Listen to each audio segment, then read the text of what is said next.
The United States president has announced tariffs of 50% on trade with Canada. Donald Trump claims Canada has discriminated against American cars, booze and dairy products. Now, some things will be excluded: energy products, potash, fish, critical minerals. But goods previously protected by the US-Canada-Mexico agreement will now have an added 50%. That's what Trump is saying. Let's get the view on this from Ottawa. Christopher Guly joins us, our correspondent. Chris, good evening to you. Hope you're well. How are the Canadians reacting? Prime Minister Mark Carney, for instance. Well, I can't really give you Vox Populi, but the premiers of Canada just concluded their meeting in Charlottetown, Prince Edward Island. Those are the first ministers of the 10 provinces and 3 territories, and they're all unanimous in terms of condemning this action. Some provinces are a lot more aggressive, Ontario in particular. Doug Ford has absolutely said that he will not return American booze to Ontario liquor shelves. That's something that might have been on the table in terms of Mark Carney's ask to tone down the volume. There are only 2 provinces right now, Saskatchewan and Alberta to the west, that allow the sale of U.S. liquor. So that's, and Ford came out guns a-blazing today saying that, you know, we've got to fight Trump. It's almost a replay from what we heard last year. And what will this 50% mean in real terms for business? Can you give us some idea of that? Well, economists are saying that it depends what products, hockey sticks, honey, I think toilet paper's on the list. There'll be a hit. There already has been a hit with tariffs on both sides of the border.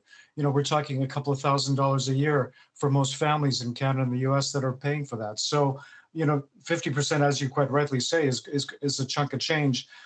Mark Carney earlier today said that he spoke to Donald Trump this morning and they agreed to intensify, and you have that on the screen, the trade talks. You know, some of these tariffs, it's in this gray zone. Are they in violation of the US, Canada, Mexico trade agreement? July 1st was the date that things were supposed to start in terms of renegotiating that.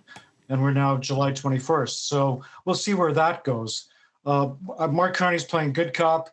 Doug Ford and some of the premiers of the provinces are playing bad cops. Now, of course, Donald Trump, in trying to play off Mark Carney on economic matters, of course, has probably bitten off a bit more than he can chew, given Mark Carney's experience as a central banker, obviously head of the Bank of England, someone who knows the economy inside out. I'm wondering what Trump might be hoping for in this, because he has made threats before and then withdrawn them. So if you could put yourself in Trump's shoes and give us some kind of idea as to what Trump might be driving at with this 50% threat.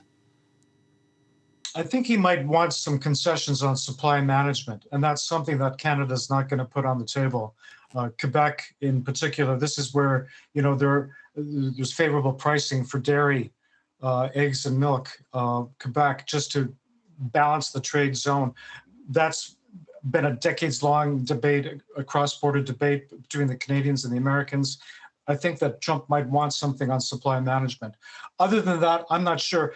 It's important to point out, just earlier today when he met with the Lebanese president and he did the gaggle with the press corps in Washington, he referenced that when he spoke about imposing a tariff on the smoke pollution crossing the border, this isn't part of that. So the 50% thing that he announced yesterday, you know, to be continued. There could be yet another tariff.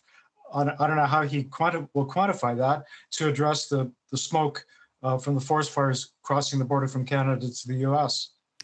Christopher Guly, it continues, doesn't it? And thank you for your assistance and your analysis, bringing some clarity to what this could and what it might possibly mean. Christopher Guly, our correspondent there, joining us from Canada.